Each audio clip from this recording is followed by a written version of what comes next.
Welcome to the Focal Insights Podcast Founder Hour edition, hosted by Joe Pollock. Joe has been in the e-commerce industry for over 25 years. Founder Hour episodes go behind the scenes to learn how some of the best e-commerce brands were founded, grown, and operated straight from the founders themselves.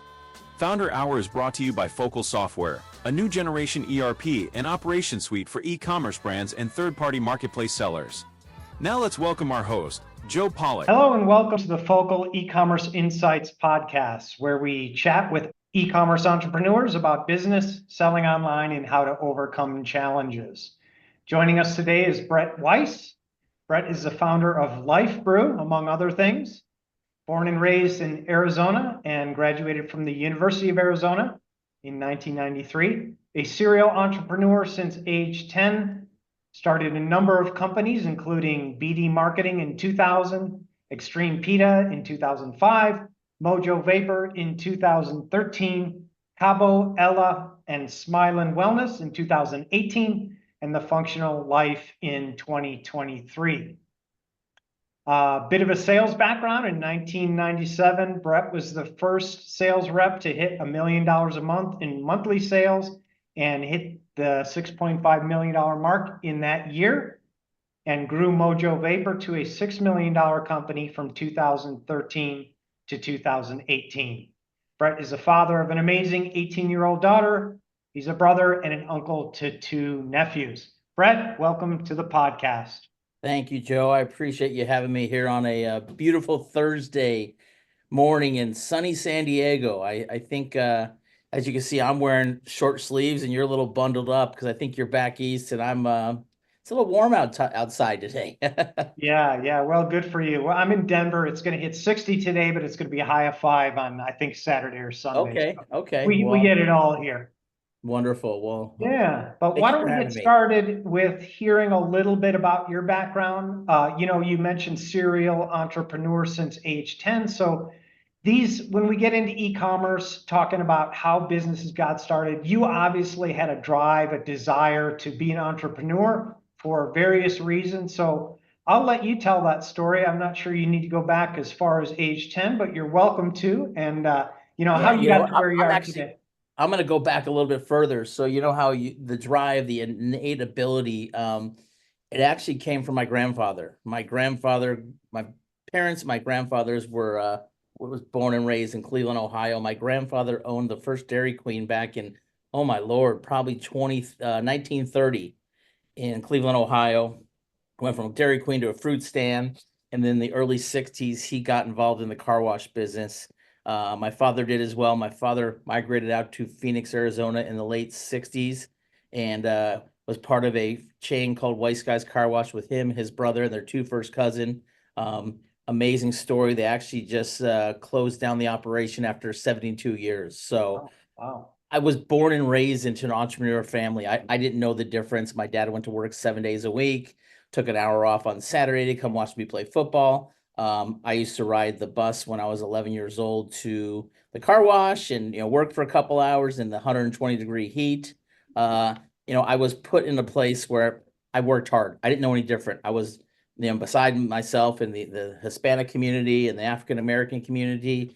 And I didn't know any different. It's just we worked. We all, whether you're black or white or Chinese, we all have red blood. And it's just you work hard, you put your mind to it and you grind, you're good. So about the age of 12 is, I guess, really when my own entrepreneur started myself without my family. I used to ride my bike 1.5 miles to school.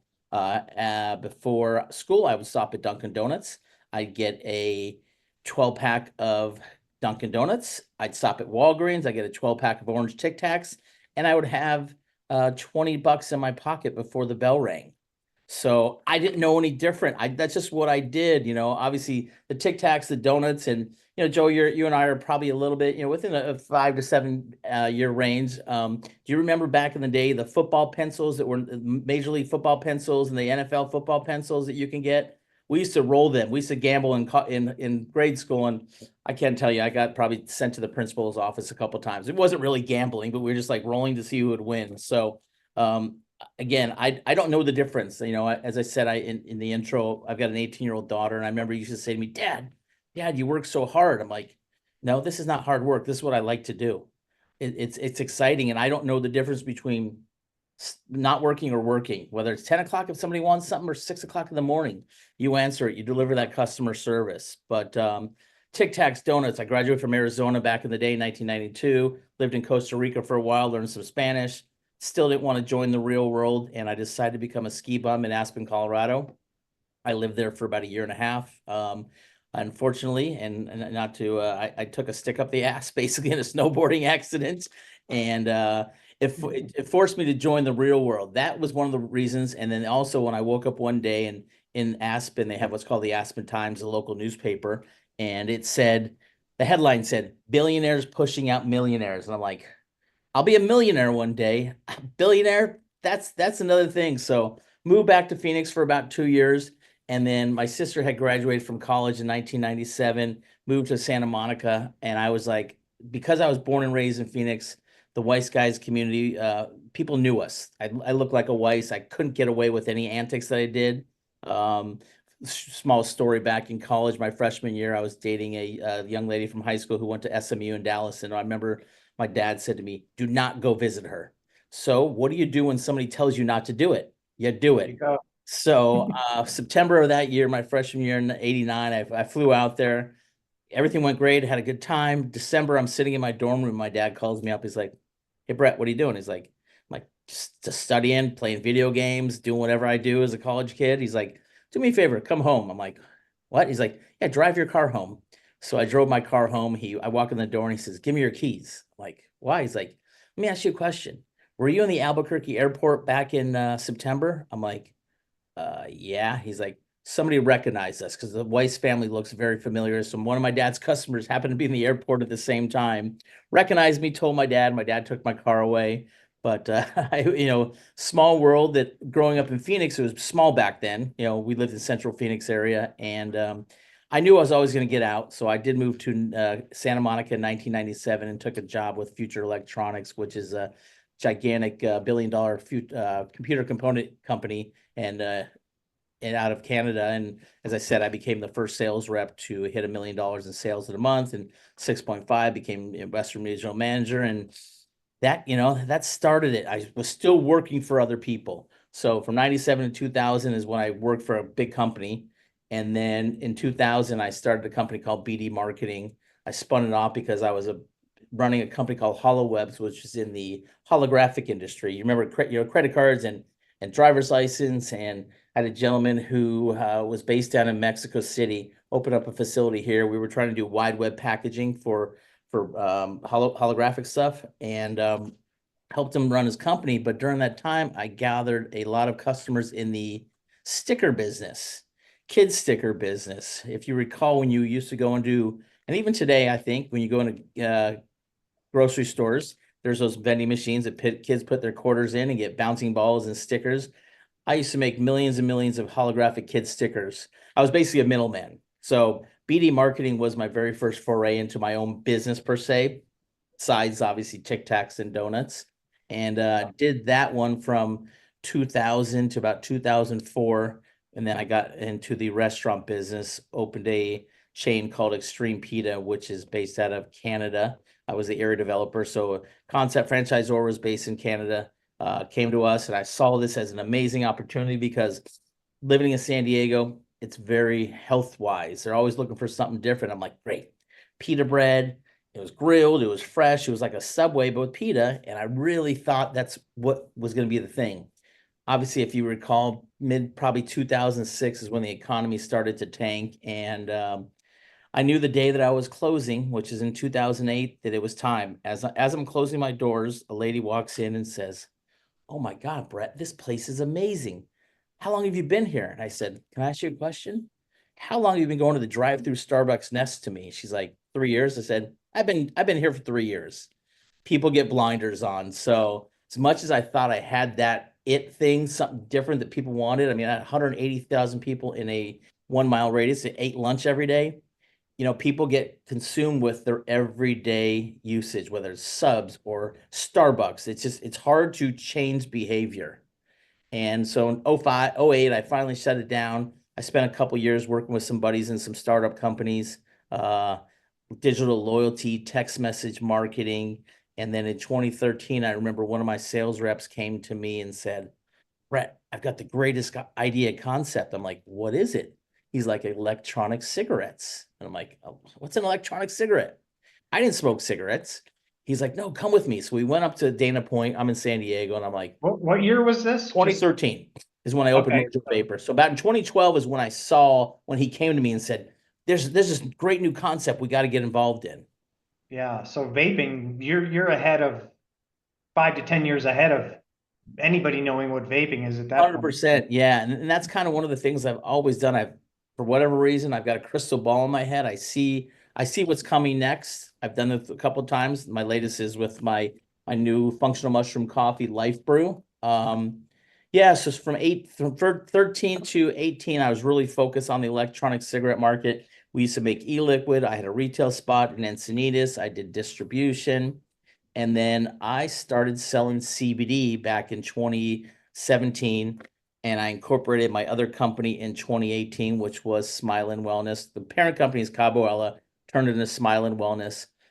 We have a presence still online. It's changed a little bit from CBD to the hemp world, but I've always been since 2013, and we're 2024. So the last 11 years, I've been involved in some type of wellness, whether it was electronic cigarettes, CBD, hemp, and my latest and greatest is functional mushrooms. And basically since, 2000, I mean, there was a 2-year period from 2000 to 2000, from 08 to 010, I worked for a couple buddies, startups. But yeah, for the last 25 years, I've kind of done my own thing. I'm the type of person I want to make my own schedule. And if I work hard, I can make a lot of money. I don't want to have a ceiling over me. And I love what I do. I love to change lives. I mean, that's really it. I can make a difference in your health and give people opportunities. Yeah, yeah, and you also mentioned too, growing up, you were surrounded by that. Your family was entrepreneurial, and so Yep. you didn't really know any different. You didn't. That's I knew just nothing. That's all I knew. My dad worked his butt off. My uncles, my grandfather. That's all I knew. That's what I was growing to. I guess some people are born and bred into the 8 to 5 world. I'm not an 8 to 5 guy. I want to work at 11 o'clock at night or 4 o'clock in the morning. I want that to be my choice. And the more I put into it, hopefully the more money I can make and help people out. I mean, that's at the end of the day, I just like to make people smile and I like to give them opportunities. I've had, since 2000, probably over 75, 80 different employees, young and old. And because of how I grew up and because I was never fed anything on a silver platter, I always worked my butt off for stuff. And I just love the fact to give people opportunities. yeah, Here's something interesting, Joe. About a month and a half ago, I got involved with a charity organization down here in San Diego. They raised some money over the holidays and they donated back to underprivileged kids. And I remember I took my daughter and some of my employees down to Walmart down in Chula Vista, and they raised $20,000. So that meant 200 kids got a $100 gift card to Walmart. So I took my daughter she was 18, and I remember we went through there, and it's just these little kids want a gallon of milk, they want a pair of socks. It just, as bad as my day may be, as tough as my life might be, it is a lot worse. But to give back and help people is just you can't put a price on that. And that's just kind of who I am. And I remember we came back that night. My daughter was with her mom, and she said, "Mom, the only difference between me and this little girl is that she was born into a different family, and that is it. No different. You don't get to choose where you're born, when you come out of the womb." And it's life is not easy, and that's life with a Y. I got a nice tattoo, as you can see, it's my company. yeah, Life is not easy, but it could be a lot worse, and I'm thankful for everything I have. I'm thankful for the people that are surround me. I'm thankful for the opportunities that I can give to others and make a difference in their life. yeah. And when you talk about businesses, a core tenet, of course, for any business is that you've got to help somebody. If you have a job that you're doing, you're helping make somebody else's job easier or their life easier. A lot of people don't realize the kind of ripple effect there that you hit on three of them, which is you're by creating a company, you're giving people opportunity to work there. So you're helping employees, Yep. you're helping customers. Those employees are helping you help customers as well. And then you have the opportunity then yourself to help others, like you said, from a charity standpoint. So it's kind of businesses are not just making money for that business. They can be a much bigger thing Oh, with there's a larger. much bigger picture, yeah. And some people understand it as business owners, others don't. They get very greedy, but yeah, it's I can make a difference. I can make a change in somebody's life who doesn't have the opportunities that I have or some of the people around me. And that's again, you can't put a price tag on that. There's no dollar value. The Yeah. smile, I've got not to backtrack, but I've got a young lady who's worked for me for 3 years, and her and her husband actually worked for me. And about 2 years ago, I was able to get um, Christina her citizenship. So she is an amazing young woman, and she just needed some help. She needed a helping hand, and I was here to get her American citizenship. And she pays her taxes, she does all of her work, and she's a valuable asset to my company, a valuable asset to society, and just puts her head down and just grinds. And that's what you need out of life and out of employees. Yeah, you said you can't put a price on it. You literally can't even put a price in it. You can't quantify that ripple effect because that individual then, like you said, contributing to society, maybe having a Yep. family, raising good children, they Yep. do their thing. So yeah, it really is amazing. Yep. But let's switch gears slightly. So uh, we want to talk a little bit too about the challenges that you face and how you overcame them with multiple businesses. You talked about the extreme PETA challenges were just maybe placement or adoption of this particular product or Yep. but maybe as it relates to e-commerce. So maybe you could switch gears a little bit with Sure. the Lyfe Brew and how you got into that business and the e-commerce component and just how Yeah. that's evolving. Yeah, no problem. So I have actually been involved in e-commerce, I would say since 2016. So Mojo Vapor, obviously, which I started in 13, was a retail store. And about 16 is when we launched the website. So I've evolved. I've seen from, you got WooCommerce, you got Shopify, you got all these different platforms. Shopify is obviously new in the last several years. So is WooCommerce, but Wix. I remember Wix is what we started on years ago. And it's e-commerce is hard, but it could be easy if you have the right people around you. But I think it's a little bit more difficult these days. As I alluded to, the latest and greatest is my Lyfe Brew. It's called Functional Life. It's a mushroom coffee with 7 different mushrooms in there. And we launched a website back in September. And you can't just launch a website these days. It's not as simple. Put a website out there. So one of the things that I've learned over the last 4 months is Google ads and meta ads and all this stuff. They do work, but unless you have a big budget, you can kind of get lost in the shuffle. I'll be honest with you. You're fighting upstream. So what I'm trying to learn as it relates to the e-commerce space is how do I do something a little bit different? And whether it's influencers or obviously now with TikTok or Instagram, really, I think no difference than everything I've done in my life. If you align yourself with the right people that have the right influence that are out there in the public, things will happen. Now, nothing happens overnight. You and I know this. It doesn't, if it happened overnight, I would have been sitting on a beach 20 years ago, smoking a joint, drinking a beer, but I'm not. I will be eventually. But Or if it was easy, everyone would do it. That old exactly. saying, right? How many people win the lottery? Very, very few. It's things are definitely changing with, people making some money in crypto and all this stuff, but the majority people, 97% of people, they're grinding just like me and you on a day-to-day basis and hoping, if that hard work pays off and you get a little bit of luck, you will get to where you need to be.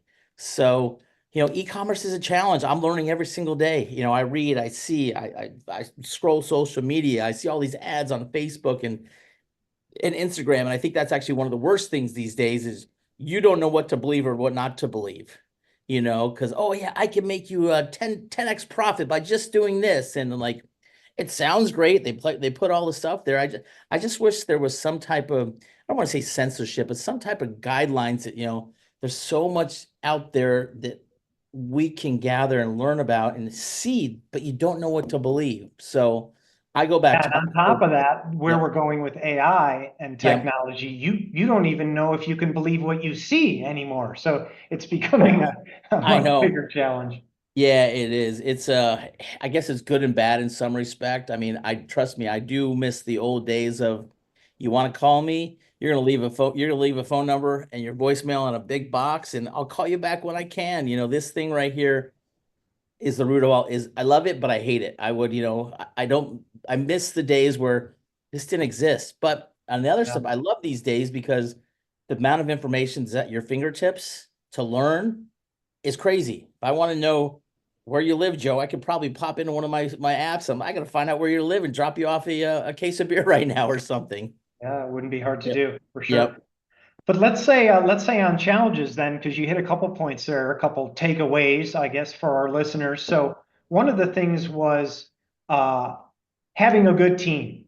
So Yep. that's very important in any business. Surrounding yourself with good people. A lot of people Yep. say, hire people that are smarter than you are, or Yep. these little things, tips. But yeah, always having a good team. You also talked about the marketing stuff. So I'm wondering if you might touch a little bit about when people get into business in general, but e-commerce too, there's a very big tendency to do the DIY route where they do everything themselves. Yep.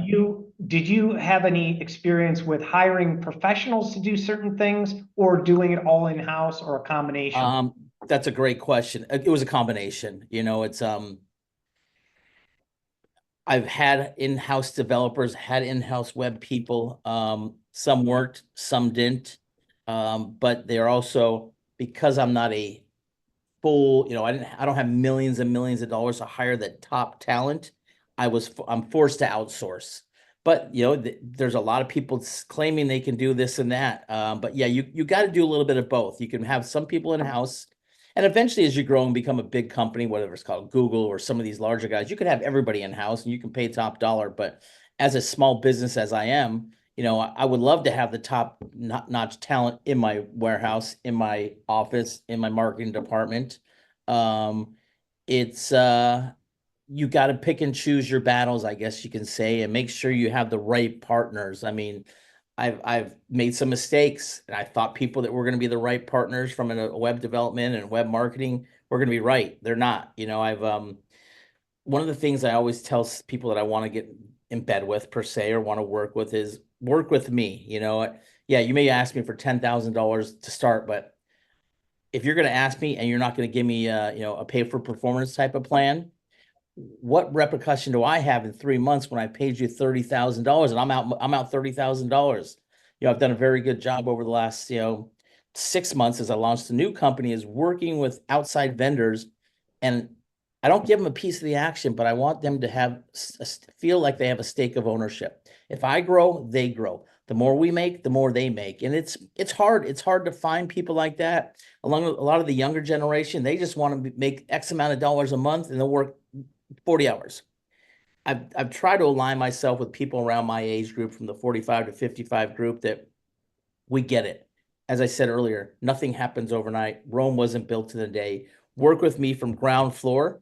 And if we can get to that 12-story building, we will all prosper. And I am probably one of the most giving, rewarding people back. And I take care of people that have been with me. Have actually one young lady, she's on vacation today. Corey has been with me since 2013. So she's been with me 11 years. She was a 20-year-old. She's 31 years old. She's grown in a role. I have, most of my employees have been with me for over 3 years. And I guess I'm doing something right, but I love that they see the vision, the opportunity, and there's no quick fix. We don't always have a chance to win the lottery. The lottery is a long run. And if you work hard enough and pay attention and work with the right vendors, the right people in house, everybody can prosper. Don't get Yeah, greedy. That's the biggest yeah, thing. Greed is the evil killer of anything. When you think somebody's making so much more money than you, that's when you're in trouble. yeah. Contrary to what Gordon Gekko said, right? Yes. Yeah. Greed is greed is not good. Yeah. Um, Okay, so real quick, I have a feeling that you've tried multiple things. So in-house versus outsourcing. There's also two types of outsourcing. There's Yep. the Upwork model where you get individuals, and then there's agencies, which you did mention. Yep. So Yep. what's your kind of experience there? What works? I've done a little bit of both. I've done a little bit of both. You know, you kind of tend to like the agency model sometimes because they got a lot of different fingers. A lot of different people do this and that, but then you're also dealing with 10 different individuals from an agency standpoint. And obviously, typically an agency has a larger overhead than that one individual who I met with last week that's focused and knows Google ads and Facebook ads, and he's not willing to charge. He doesn't want to charge me. He's not going to charge me until he sees that we're both making money. Where an agency, I completely understand. They have overhead, they have employees, they have a building, they have electricity. They do have to charge X amount per month on a certain client. So pros and cons to There's those two pros and models. cons, and it's hard to find that right individual. And it's Mhm. also very hard to find that right agency. There's how many agencies out there now? Now we've got this whole fractional marketing world that people are, oh yeah, I'm a fractional VP, I'm a fractional this and that. I'm like, Yeah. we just be marketing people? Can't you be specific and know how to sell a Tic Tac or a donut or sell CBD or know how to build a website? Yes, it's great. Like, me, I want to know a little bit about something, but not a lot about everything.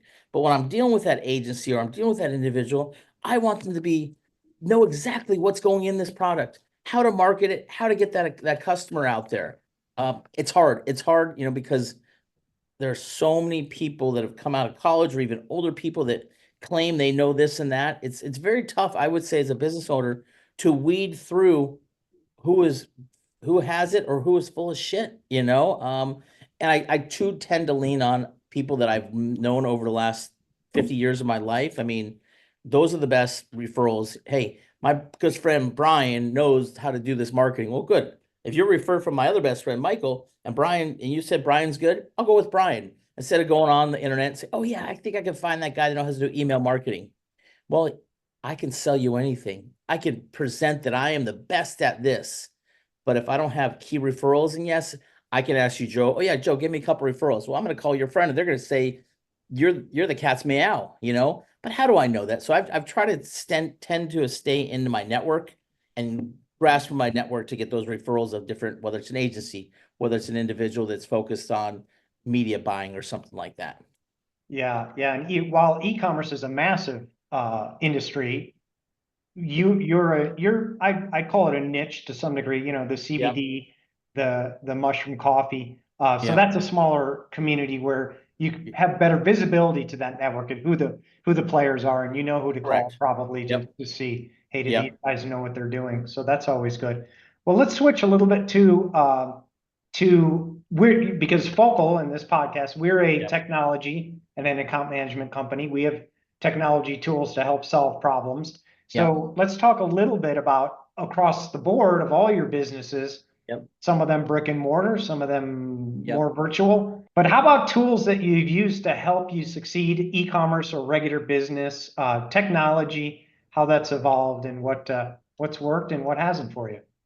That's a great question. And I don't have the $100,000 answer because obviously you and I wouldn't be talking if I was here. I think it's stuff like this. It's talking to people like you. You're an expert in your area. You've done it. You're tried and you're proven.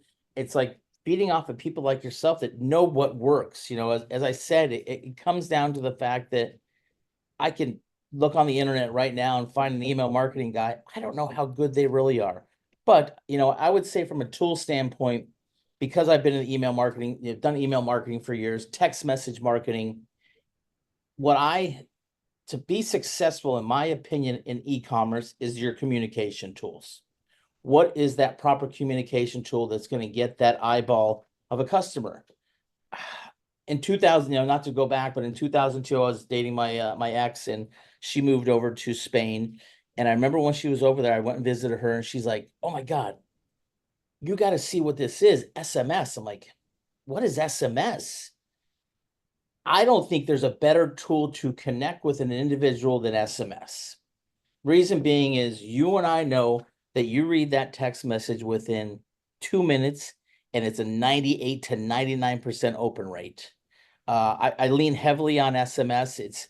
I haven't started launching it for the functional life because I'm just building up my database of customers. Email marketing, surprise, surprise, it's still pretty much out there, but then you got to incorporate social media, whether it's a Meta ad or a Facebook ad, and now with TikTok Shop. I guess what's difficult is what we think works today is not going to work next week. There's going to be some new shiny red object. Obviously you and I are familiar with what's going on in the news. I mean, TikTok, is supposedly going to be shut off in 3 days. It will still be around. It'll eventually start to decay and will go away. And then I think my daughter told me last night there's some new app called Red Note. It's like you get started with one thing, but then something else comes up. And TikTok has been a huge driver for other people's businesses. I just literally launched our TikTok shop recently, but it's like, I guess it's just keeping your ears and eyes open to the latest and greatest trends, because we are in a time of technology that it's good and it's bad. As I said, it's just, there's so much happening with AI. I mean, it's going to make people obsolete, in my opinion. Why do I need a marketing guy when I can go onto AI and say, this is the type of ad I'm looking for? Can you see what my competition is? And boom, you got an ad right there for you. You can, with AI, you can actually build a marketing specialist. You can give that person a title and a work description, and AI will build a employee. I know, it's crazy. I actually had a proposal from somebody recently, and I'm looking at it, I'm like, this is too well written. This is just too well written. I'm like, oh yeah, this is a ChatGPT proposal. It's like, so AI is amazing in my opinion, but I think it covers the deficiencies of a lot of people. It makes them seem a lot better than they are. And then it's just weeding through people, but weeding through people takes time, takes money. So it's a little bit difficult, it's difficult to be in any business, let alone internet and marketing. But I do think AI is going to be a boon to those people with e-commerce locations. I really do. It's all technology, and if they can create an ad that takes literally 20 seconds, where I just paid that agency 4 days worth of work to create the same ad, why wouldn't I go that way? Because guess what? It's free. Yep. And you also mentioned at a high level, communication being so important. And there's a number of axioms or sayings in business that most problems are created when that communication breaks down to some degree. But so I guess we're talking about a customer management system, maybe, or what are you using more on the operational side, or what tools have worked for you, not just communication, but to run your business, because we can't run it from memory. We do it all spreadsheets. Yeah, I mean, there's definitely some CRM systems that are really key. I mean, just to stay on top of who you spoke to, where inventory levels are, all these things. And again, because of my background, I haven't really implemented those, because what I know to do is I do it myself. I write it on a piece of paper, but to be efficient, I've got to change those ways of my business, because as you said, it is hard to remember every little facet of what's going on. Not scalable is what they. No, it's not. It's not. You get to a certain level of $6-7 million, but if I want to take this company like I want to, lifebrew.com, by the way, to a $100 million company, I've got to implement those strategies you just talked about. Yeah, strategies, processes, repeatable models. Those things are scalable, and that's I think when people want to give you $100 million, they're going to be looking for those things. Exactly. So we'll talk offline, because I know we have a lot of background in that stuff. You can maybe give me some advice, what way to go. Again, I don't want to, and I don't claim to know everything. I love to learn. Like I said, I'm a jack of all trades, master of nothing. I know a little bit about something to be dangerous, not just a lot about one thing, except well, that's why you surround yourself with good people. You build a great team, and exactly everybody does their part. Yep. It's there's no I in team. It's we. I might just be the captain of the ship, but if I don't have people next to me, rowing with me, the ship ain't gonna go straight. Maybe for a little bit, because I'm pretty strong, but it ain't gonna go far away unless I have the right people around me and the right team. And that's not to. This is the biggest challenge I believe in business these days, Joe, is also finding those people. I don't know what happened after COVID, in my opinion. A lot of the customer service, a lot of the common sense went away. And I do blame it a little bit on the internet and what's the technology out there, but I just go back to when I was, as I said, when I was growing up working on my dad's car wash. You work, you put your nose down, you grind, you do it hard, but you also take advantage of the tools that are out there to get you that next level, to get you further than you could if you're just doing it the old fashioned way. It's a different world post-COVID. There's no Yeah. question about that. Well, hey, earlier you talked about how you've got a good track record of seeing things prior to maybe mass adoption or Yeah. something along those lines. So when we talk about e-commerce, it's a $6 trillion market. About 20% of every single purchase is done online, and that's moving to 8 trillion in probably 2 years, which is really an insane That's an increase. insane number. Yeah. Yeah. So what do you think? Where do you think we're going? What do you see the future, either for you specifically or generally, from an e-commerce standpoint? Well, you know what? That's a great question because as I alluded to, my latest and greatest foray is what I saw a couple years ago is the functional mushroom world. And what I love about the functional mushroom world, I take myself back to 2013 when I opened Mojo Vapor, and everything I've done from 2013 to about this time, I've had 10% of society that I could sell to. Not everybody smoked a cigarette. Not everybody wanted to get high on some hemp products, but with functional mushrooms, it is something that everybody can adopt in their day-to-day health regimen. It really is. Focus, clarity, energy, from chaga to reishi to king trumpet to shiitake. It's an amazing, and I have seen over the last year and a half what my competition does online, and my competition has done amazing. They have set the standard. My competition has done what I typically do in business is I'm that pilgrim on land, and I get those arrows in my back. Sometimes I stand, sometimes I don't. This time I allowed them to go on land, and I'm taking out those arrows and I'm going forward, hopefully going to do a little bit better. Just particularly in my space, my competition, and there's three main people, Rise, Mudwogger, Everyday Dose. The amount of money they're doing online is insane. Just the functional mushroom coffee world right now is 3.2 billion worldwide. They're expecting that to go to 4.2 billion worldwide. And that is just one product. That's just coffee. That's just coffee. There's so many other facets. So how do I get there? Well, it's very simple. I work with the right people. I do know there's, as you said, 3 trillion, 8 trillion is supposed to go in 2000 in 2 years. 8 trillion in 2 years. Yeah. Just give me 0.00532. I'll be okay with that of 8 trillion.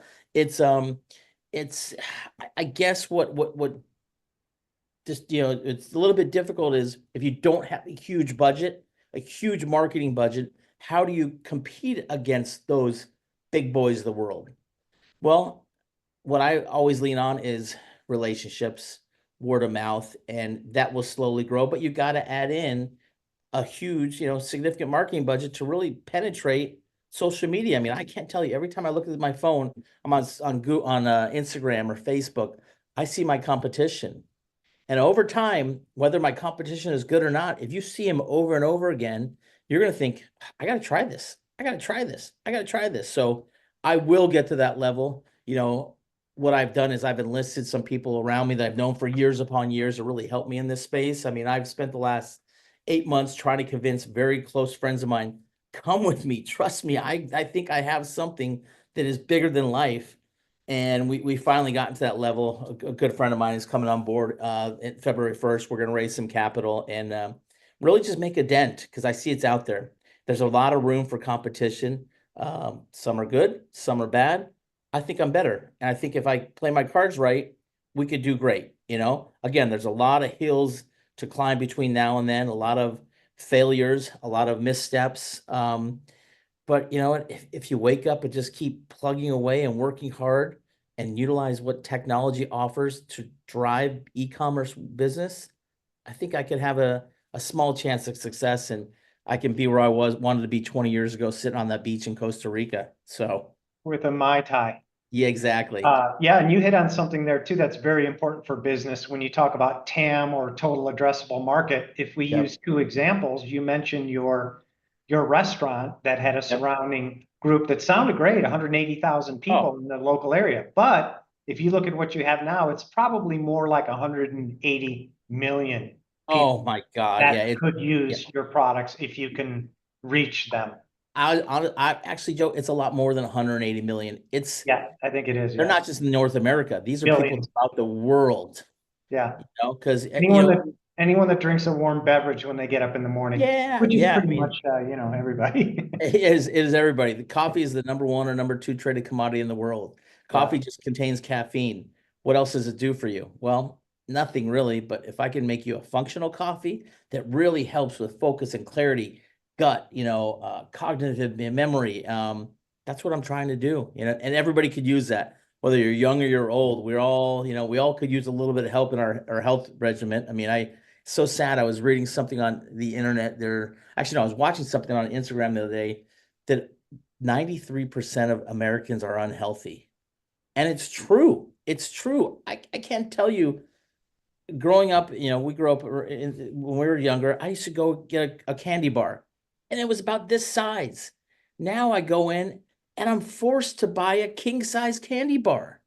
They It's like a force you to a buy, yeah. meatloaf.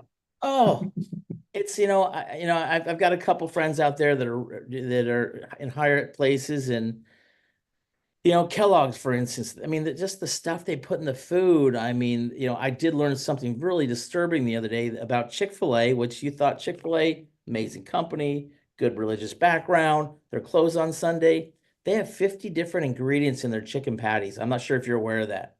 And this is stuff like aluminum phosphate, and it's like, no wonder people are addicted to this stuff that's not good for you. And it's hard. It's hard, but back to my current, function and business with the functional mushrooms, I'm hoping to get people back to the health ways they were and not the obesity that we deal with every single day. Yeah, and good health is about habits, and you've got a Yep. product that's a very much a habit type thing. A daily part of somebody's routine.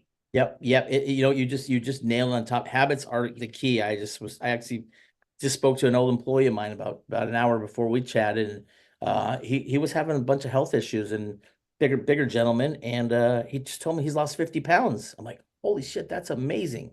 How did you do it? He's like, I just changed my habits. I started eating better. I started working out every single day. I'm like, Isaac, hey, that's amazing, because he was struggling. He was almost about to have a heart attack. So Yeah, habits are the key. it really is. It really is. So hey, as we're kind of wrapping up here a little bit, why don't you tell us a little bit more about where to find your stuff so Yep. people can foster some good habits in their life and Yeah, also wonderful, wonderful. how to We've find you. Yeah, we've got a website. It's lifebrew.com, LYFE brew.com. You can always go us on there. We also have an Instagram page, Drink Life Brew. We've got a Facebook page. Uh, I'll be honest with you, if anybody wants to get a hold of me, they can email me at any time. I'll give my email address out. It's Brett, BRETT, at fundlife.ai. That's really my functional mushroom company. I do have another one, which we can talk about later. But I'm always available. I guess that's the good and the bad but I want people to see me as a CEO of everybody. I'm no different than you, than the guy next door, the guy across the way. I'm an everyday Joe. I make fun of myself. I have a good time. I'm a father. I love the music. I love sports. I just want to show that, yes, I might own this company, but I'm not some hoity-toity guy sitting behind a desk having somebody else do all my work. I get my hands dirty, and I'm just like everybody else. I'm looking for an opportunity. I'm looking for a chance.